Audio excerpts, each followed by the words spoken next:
arithmetic sequences. That's what we're doing right now. Check out this problem, letter B.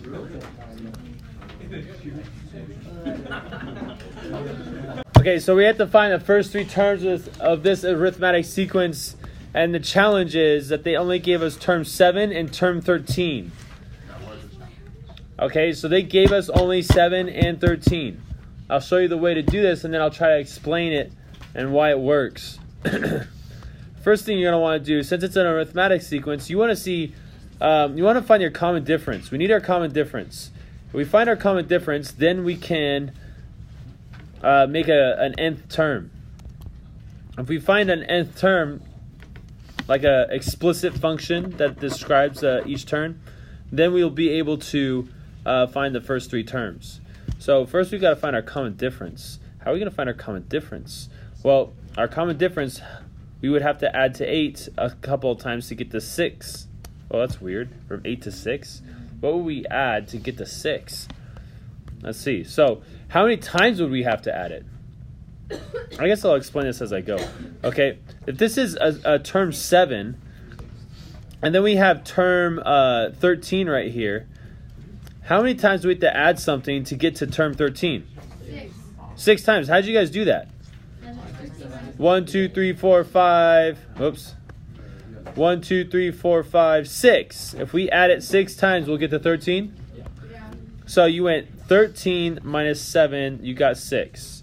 Okay, and then what would we have to add 6 times to get to from 8 to 6? And this is when you go 8 minus 6.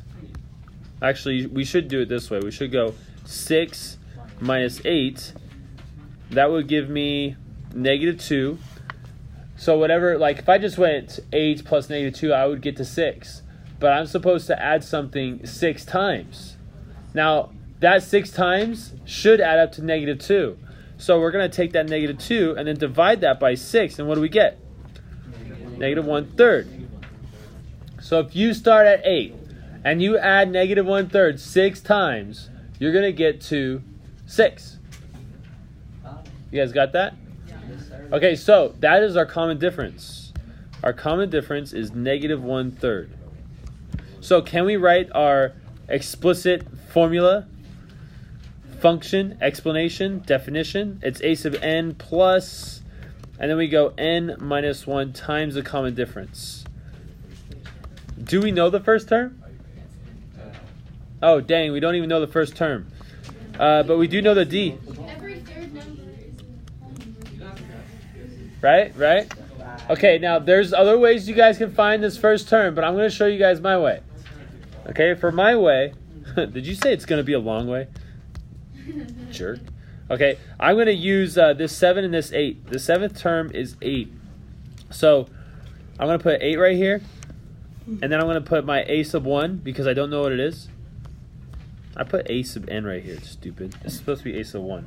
Okay, a sub 1, and I'm going to go plus, and I'm going to go 7 minus 1, and my common difference is -1/3. All right, what is 7 minus 1? You guys know where I got the 7 and the 8? Yeah? I'm trying to find this guy. So 7 minus 1 is 6. And what is 6 times -1/3? -2. And then what do I have to do to get the a sub 1 alone? Add 2, add 2. I get 10 equals a sub 1. So what is my first term? 10. This is how you find your nth term.